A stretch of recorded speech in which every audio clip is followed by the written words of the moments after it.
салом бинандагони азиз, хуш омадед ба канали Диққат ТВ. имрӯз навор дар бораи қаҳрамони ҷумҳурии Тоҷикистон Шириншоҳ Шоҳтемур пешкаши шумо мешавад. рафтем. Шириншоҳ Шоҳтемур арбоби давлатӣ, сиёсӣ, ҳизбӣ, шӯравӣ, яке аз асосгузорони Ҷумҳурии Шӯравии Социалистии Тоҷикистон 1 декабри соли 1899 дар қишлоқи Поршиневи бекигарии шуғнони амурати Бухоро дар оилаи деҳқон ба дунё омадааст. дар зодгоҳаш мактаби меҳнатиро хатм карда барои кор ва давом додани таҳсил ба Тошканд меравад. дар давоми кору фаъолияташ дар Тошканд бисёр шиносони муҳим пайдо мекунад. дар митингҳои зидди подшоҳӣ нисбати ҳукумати амурати Бухоро иштирок мекард. баъди сарнагун шудани ҳукумати амурати Бухоро ва ба ҷои он пойдор шудани ҳукумати Шӯравии Социалистӣ, ӯ аъзои ҳизби коммунистӣ мешавад. шурӯъ карда аз ҳамин вақт Шириншоҳ Шоҳтемур ҳамчун тарафдори ашадии режими Шӯравии Социалистӣ фаъолияти сиёсии худро оғоз мекунад ва ба Помир баргашта як муддате дар ҳайати ҳукумати минтақавии шӯравӣ кору фаъолият мекунад ва дар раванди мустаҳкамкунии ҳукумати шӯравӣ дар минтақаи Помир саҳми худро мегузорад. вай ба барҳам додани Республикаи Халқии Советии Бухоро ва дар ҷои он ташкил ёфтани ҷумҳуриҳои миллӣ шубҳа дошт. дуруст ва одилона анҷом додани демилитатсияи миллии ҳудудии Осиёи Миёнаро ғайриимкон мешуморид, аммо бефоида будани кӯшишҳои худро дида, зидди ин сиёсати тақсимоти ҳудудии миллӣ дигар муқовимат накард. баъд аз ин ӯ яке аз ҷонибдорон ва ташаббускорони ашадии ташкили ҳайати ҷумҳурии миллии тоҷикон дар ҳайати Ӯзбекистони Шӯравии Социалистӣ гардид. пас аз ташкил ёфтани Тоҷикистони худмухтори Шӯравии Социалистӣ дар ҳайати Ҷумҳурии Шӯравии Социалистии Ӯзбекистон дар моҳи октябри соли 1924 вай дар таъсиси ҳукумати якуми Тоҷикистони худмухтори Шӯравии Социалистӣ ширкат варзида, бахши тоҷикии партияи коммунистиро роҳбарӣ кард.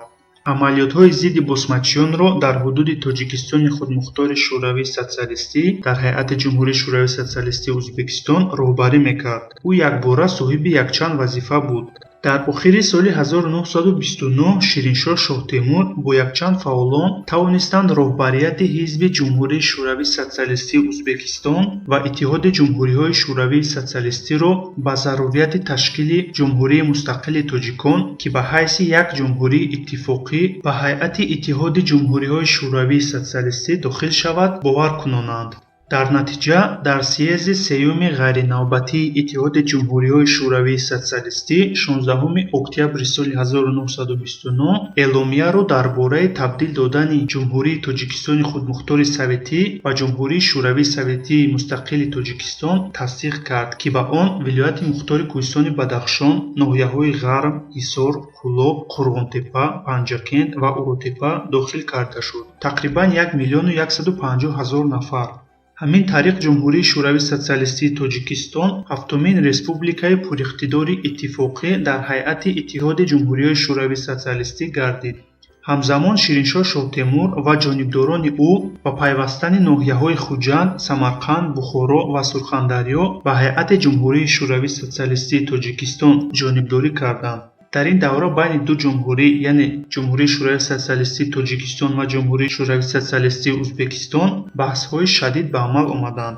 дар натиҷа танҳо ноҳияи Хуҷанд ба ихтиёри Ҷумҳурии Шӯравии Социалистии Тоҷикистон гузашт, ки Шириншоҳ Шоҳтемур ва ҷонибдорони ӯ ба он сахт таъкид мекарданд.